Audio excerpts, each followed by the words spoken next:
আজ এই বৃষ্টির কান্না দেখে মনে পড়লো তোমার অশ্রু ভরা দুটি চোখ। তুমি ব্যথার কাজল মেখে লুকিয়েছিলে ওই মুখ।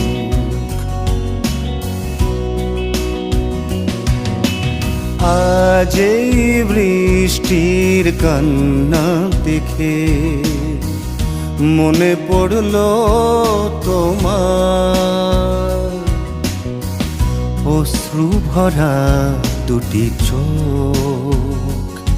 তুমি ব্যথার কাজল মেখে লুকিয়েছিলে ওই মুখ।